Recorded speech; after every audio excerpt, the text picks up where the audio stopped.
morning, everyone. Rev Tim Costello is one of Australia's most influential community leaders and is recognised as one of Australia's leading voices on social justice issues, having spearheaded public debates on gambling, urban poverty, homelessness, reconciliation and substance abuse. Since 2004, Tim has worked as Chief Executive of World Vision Australia, where he has been instrumental in ensuring that issues surrounding global poverty are placed on the national agenda. When I think about what it is to be a global citizen, it is someone who identifies with being part of an emerging world community and whose actions contribute to building this community's values and practices. Tim Costello is most certainly a global leader. His passion for justice has compelled him to experience the lives of the poor in the Philippines, Sudan, Cambodia, Brazil, Indonesia, and East Timor. What he saw and felt in these trips has compelled him to challenge global poverty in the name of his fellow Australian. Tim's genuine concern for the poor and the needs in our society has inspired so many to respond to his passionate appeals. For example, after the Asian tsunami of Boxing Day in 2004, Tim immediately travelled to the disaster area, and his presence and media profile added significant weight to the World Vision appeal, which ultimately raised more than $100 million. In 2004, Tim was named Victorian of the Year. He was made an Officer of the Order of Australia in 2005 and named Victorian Australian of the Year in 2006. We are delighted to have Tim here with us today, and we know his presentation will be insightful and inspire us as we look to enrich humanity and develop future generations of global citizens. Please welcome Rev Tim Costello.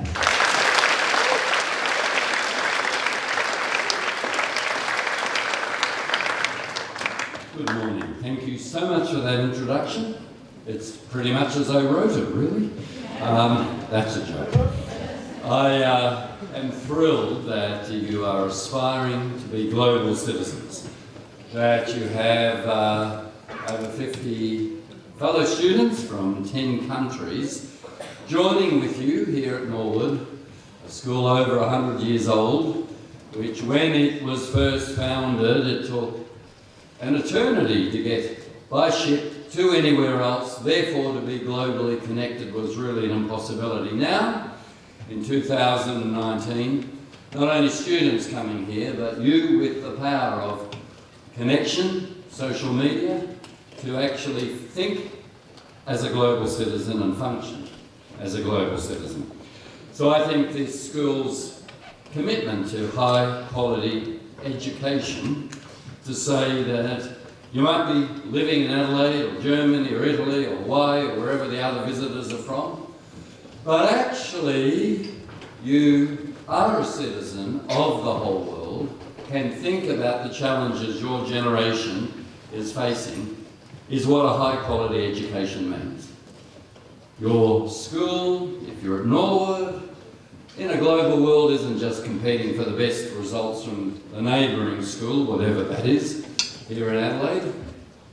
In a global world, you're competing against the best schools in Singapore and San Francisco, in Munich.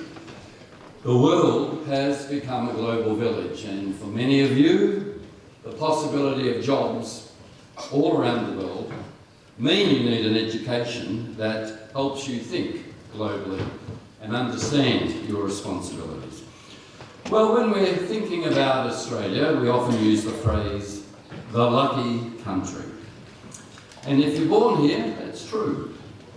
We in Australia, and from those visitors from wealthy nations, are born to parents who can afford to care for you, give you a great education at a school like Norwood, and your privilege sort of marches on from this point. You're studying in one of the world's wealthiest nations. When we compare wealth, big outfit called Credit Suisse has just brought out the rankings of the wealthiest nations in the world. In per capita, per head, rankings of wealth, who comes in number one? Australia. In a nation where we often tell ourselves the story we're struggling, where often there's a lot of, can I call it, whinging? How do you translate that into German and Italian? Complaining. I am coming back on planes from disaster zones around the world where there's terrible poverty. And on the planes, because I've picked up the plane in Bangkok or maybe Bali, I'll hear Australians just complaining about this country. I often want to shake them. I want to say, do you realise how blessed we are? We are living in, per capita, the wealthiest nation on earth. We have so much that we take for granted. If you have food in the fridge, clothes in a closet, a bed to sleep in, a roof over your head, you're already richer than 75% of the world's population. It gives you perspective, and perspective gives you gratitude. You may not be richer than your friend, a smaller house than his house, or whatever, and may not have the brands that you want, that your friend might have, but perspective says you are richer than 75% of people your age around the world. Here in Australia, we've never experienced the dangers of battle, the fear of loneliness and imprisonment, the loneliness from imprisonment, for having expressed our opinion and gone to jail for it. The agony of torture that besets people who are activists, who speak up in countries where there are dictators. We can speak up. We have a right to vote out our politicians. In that sense, we are better off than 500 million people with those freedoms. You are better off. We are blessed. That's perspective. If you woke up healthy this morning, you're much, much, much more blessed than the millions of people who won't survive this week. 1 in every 4 people alive today is still suffering from grinding poverty. And we know that today, 16,000 children under the age of 5 will die of stupid poverty. Why is it stupid? Because they'll die of dirty water, and we know how to do clean water. They'll die of preventable diseases. It's stupid that they die. We know how to treat these diseases. They'll die of not getting calories, enough to get through the day. We know how to feed the world. There's more than enough food in the world. They will die from stupid poverty. If you buy a soft drink today, you'll spend on that soft drink a day's wages for many people in developing nations. Just buying a soft drink, you've earned more than what they are working 10-hour day to try and feed their families. And your generation is incredibly important. 1 in every 4 people alive is under the age of 25. 90% of young people your age are living in the developing countries, Asia and Africa, struggling without the privileges I've just been naming. Health and fridges and food and access to money, and 16,000 will die today. So I'm here to say that this week, in being global citizens, you have it within your reach. If your imagination allows, if you take back your world to be the first generation to eradicate extreme absolute poverty, to be the first generation to achieve gender equality, that women are equal to men. You may be the last generation that possibly can prevent climate change. That's why, whatever the politics of it, I might get into trouble for saying this because I don't know what your principal and teachers think, but I was heartened that young people around the world took a day off and marched about climate change. I was heartened. I was heartened by that young Danish woman who said to leaders, she's 15 or 16, "You want me to talk about hope of the future, but you are not the hope." She said to leaders. She said, "I want you leaders to panic. If you don't panic, you won't do anything. You always want to talk about hope and you delay action." The generation of your age saying with that day off around the world, this is impacting us. It's already impacting the poorest people in the most vulnerable marginal land where World Vision works around the world. That gave me hope. You can be the last generation, maybe, that can prevent climate change catastrophe. Well, the question is, what will you do? What do you hope to achieve? What do you expect of life?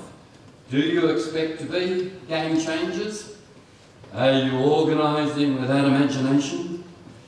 Or are you going, "I'm just going to turn inwards and look after myself"? Sadly, the winds blowing in our world are re-tribalising winds. They are turning us inwards. Fear of the other. With the Christchurch massacre, I heard a lot of words about how we've got to stop hate. And I agree with that, the hate of that massacre, killing 51 people in a mosque. Mahatma Gandhi, one of my heroes, said, "We think hate is the real enemy. It's not." He said, "Fear is the real enemy." Hate comes out of fear of others, saying they're different, we don't trust them, turning inwards and saying, "My mob, my nation is the only one." Well, with 30% of the world's population under the age of 18, your generation has to think globally, because all our problems facing your generation are global. No one nation, with nations turning inwards, becoming nationalistic, can solve the problems. The problems are climate change. It has to be global. The problems are 65 million displaced people. We have to have equal burden sharing from all nations, not some nations being generous and the others saying we're only looking after ourselves. The problems are terror, spread on the internet, which is global. The killer in Christchurch, a white supremacist view fed on the internet that said we're being invaded, we whites, white genocide's going on, we're being outbred by Muslim coloured people coming into our country, he's Australian, into Australia, white genocide's going on, wanting a national racial purity. ISIS and the Caliphate of Islam has a similar view, except theirs is a view of religiously pure nation. They've killed many, many Muslims. The white supremacists have the view of a racially pure nation. Opposite sides of the same fears. Spread on the internet. Recruited on the internet, which is global. This is why all the problems your generation face are global problems, and pulling the levers of one nation with nationalism cannot solve those. So it means thinking global, thinking about the common good. And if we pause for a moment, it should make sense. Scientists tell us that on this planet, we are all related.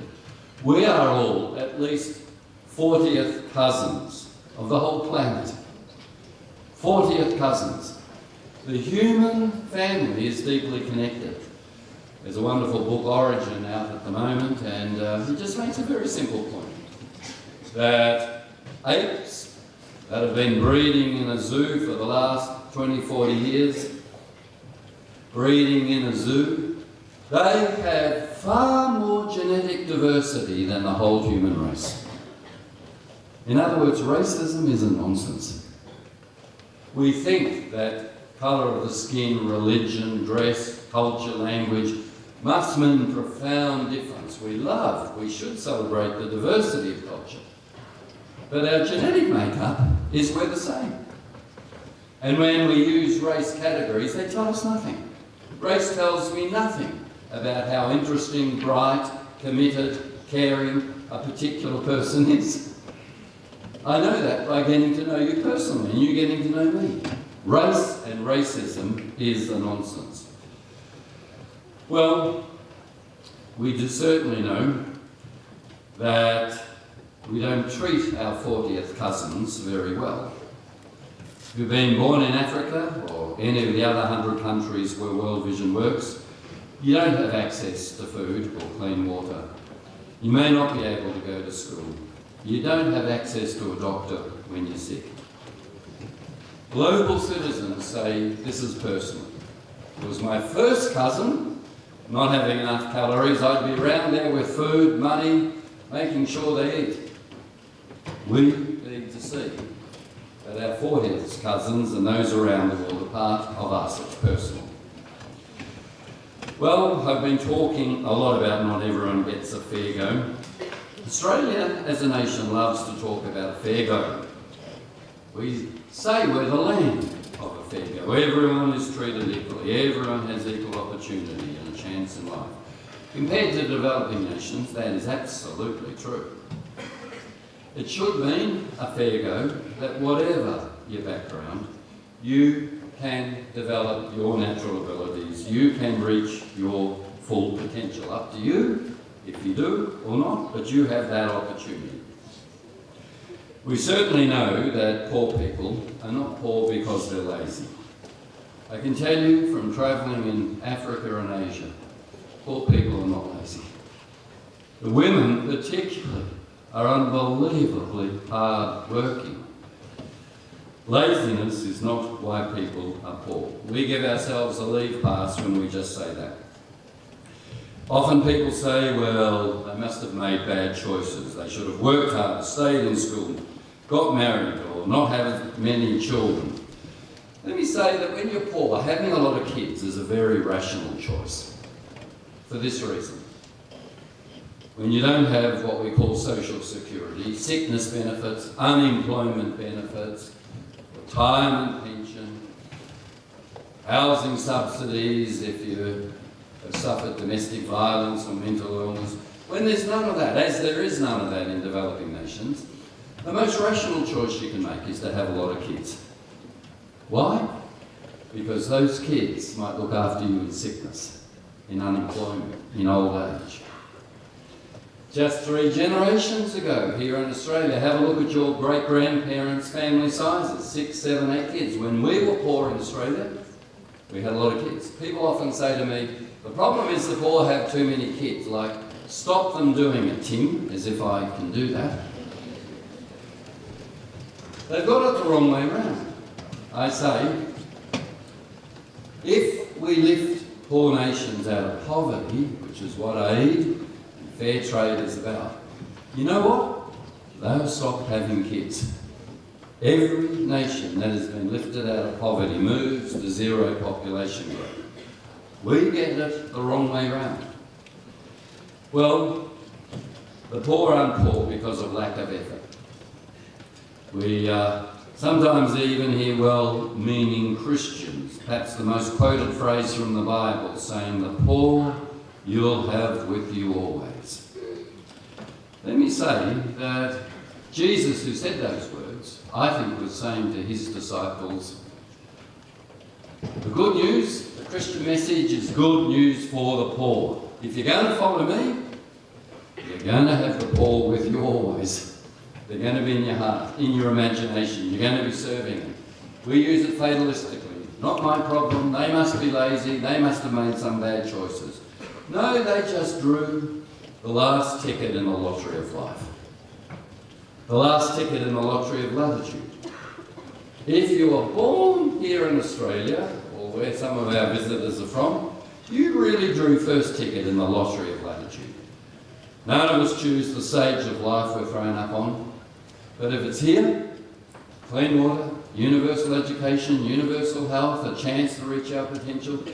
If you're born in East Timor, an hour's flight from Australia, no guarantee of any of those things. you drew the last ticket in the lottery. It's not laziness, it's arbitrariness of where you were born that often determines your chances. In Australia, we throw away almost 20% of the food we purchase. That's about $1,000 worth of food every household throws away each year. $1,000. Some of your generation are the biggest food wasters in this nation. Those between 18 and 24, often in rich households, their parents are earning $100,000 or more, are the biggest food wasters.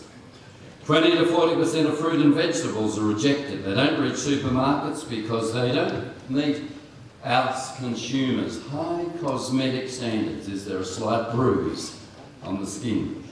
20 to 40% rejected, thrown away. What we know is what we throw away, not just in Australia but in the West, can feed the world many times over. When people think about poverty, they go, the poor you have with you always, you can't challenge it, as if poverty is natural. No, poverty is not natural. Poverty is created.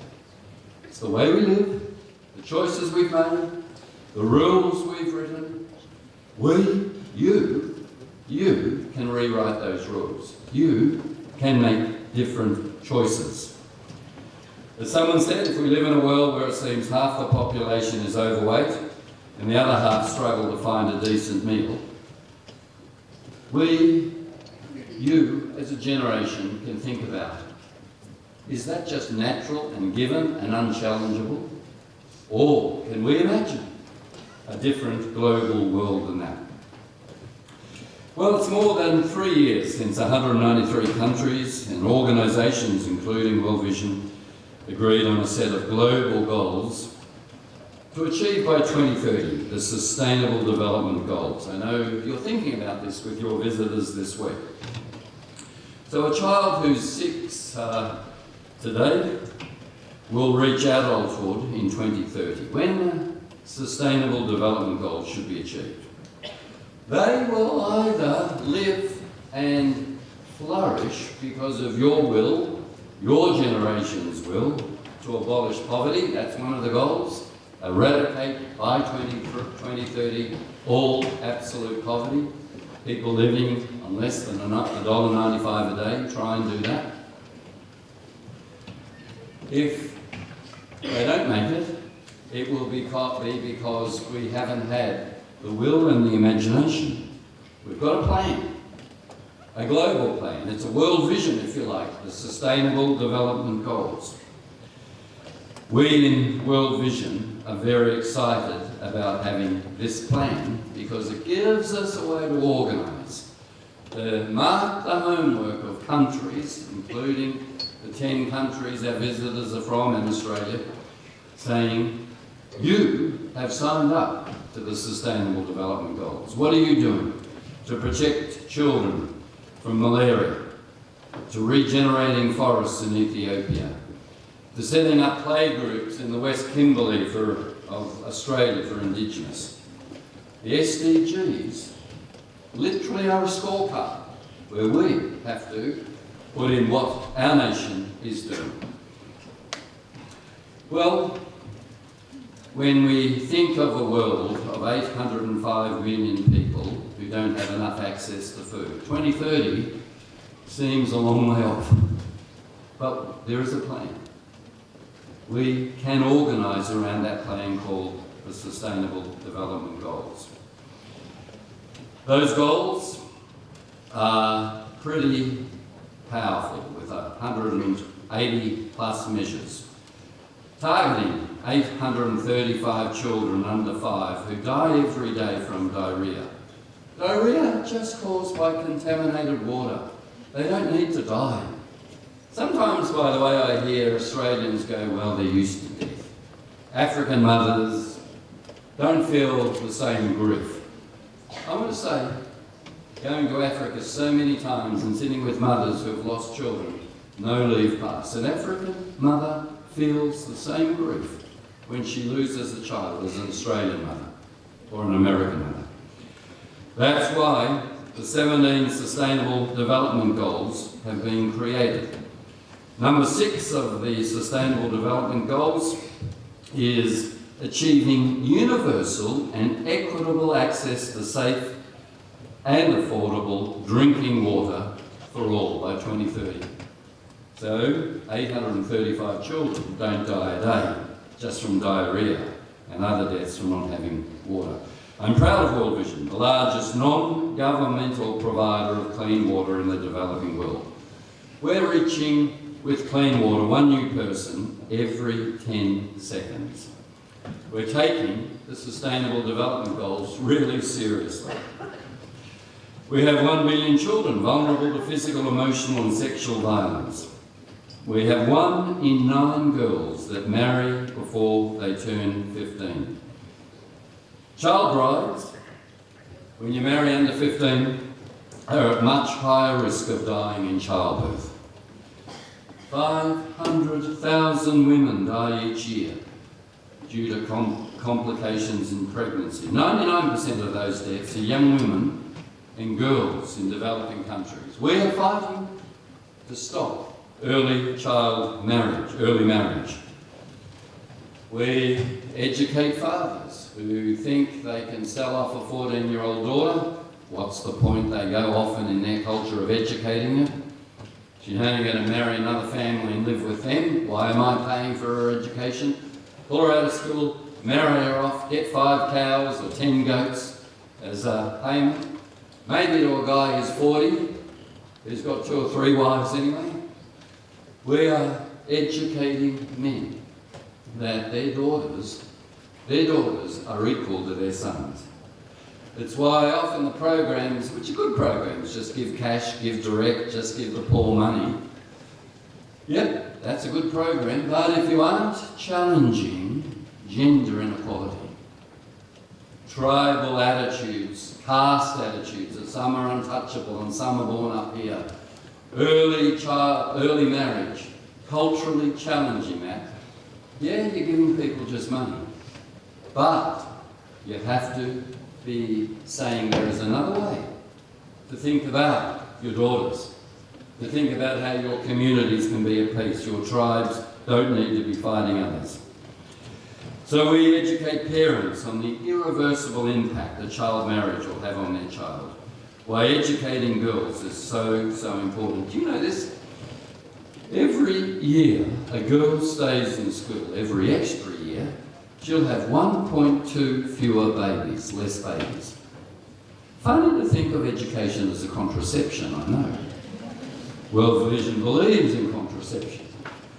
It works this way. A girl who stays in school resists being married off young because she can read, because she can do numbers, because she often gets a small loan from World Vision or someone else to set up a roadside stall, to buy a sewing machine, has confidence that she can run a business. And she then takes control of her money. Seeing women take control is powerful. I've been in countries where we've been handing out microfinance loans to women. 90% go to women. Why? I'll tell you why. For every $1 a woman earns, 90 cents goes to the kids and family. The figures show for every $1 a man earns, only 40 cents goes to the kids and family. Even in poverty, men find a way to blow the money. Gambling or drinking. I've seen women given their first $100 loan to get a sewing machine or set up a roadside stall. And I've watched the tears that they often have been putting their fingerprint if they haven't learnt to write. And I've asked our World Vision staff why they're crying. Yep, it's the opportunity of being given a chance. In some cultures, it's the first time those women physically handled money. And it's so emotional. Their husbands control the money. They were never allowed to touch it. They get beaten if they ever tried to touch money. This is why gender education and educating about girls is so important to stop early marriage. It's the best way to protect girls. Another thing that we're doing, 1.3 billion women and girls lack private toilets. It makes them much more vulnerable to gender-based violence. This exposes them to physical, psychological and sexual violence. Particularly true in conflict areas, in refugee camps, in disaster zones. That's why we go into a disaster zone and we start with toilets and separating them and saying this is profoundly important. Well, if I had time, and my time's just about gone, I would talk to you about the Pacific and some of the particular challenges there. But let me finish so that we can have some time for questions. I personally think that your generation holds the hope. I think if you can imagine a world that rewrites the rules, that says some have far more than they need and some miss out altogether. We don't want that world. That acts globally on climate change. And I can tell you, it's already costing lives. The floods in Mozambique and cyclones. Cyclones in Bangladesh. I remember going there. Cyclone Nargis killed 160,000 people. Nargis was in Myanmar, not Bangladesh. I was amazed because the Burmese in Myanmar said, yeah, we've had cyclones before, but they don't do damage. They always miss us and they hit Bangladesh. Something's changed in the volatility and the power and the death rates. Farmers World Vision works with in Africa will say we always got 2 crops a year. We knew when to plant our crops, the birds would arrive at this time. That was the sign to plant your crops. We'd get 2 a year. Now the birds arrive 8 weeks later. Something's changed in the weather and the patterns. They're living on the degraded land. Degraded, poor land is the most vulnerable with climate change. Drought, when the rains come, there are floods. The loss of any resilient protection. I know you're going to be talking a bit about coffee. I hope you are. I saw your coffee bar out there. It comes as a shock to realise that coffee growers may receive just 3 cents from the $3.50 cup of coffee that you're drinking. Who wrote those rules? How can we imagine a world of fair trade? In our coffee, our chocolates, our cosmetics, our computers, what we buy, what we choose to do. Well, I want to finish by saying your generation fills me with great hope. There's a lot of older people who always want to put you down and say you're not disciplined enough, your room's not tidy enough, probably true. You're always on social media, maybe true. But equally true is your generation is the first that I think can think globally. That can go, what I do now has a ripple effect for the coffee growers, for people in Bangladesh manufacturing the jeans I wear, and I'm going to find out what they're being paid and find out where I buy my jeans, where it's fair wages. Your generation is the one that truly can have a world vision. Thank you.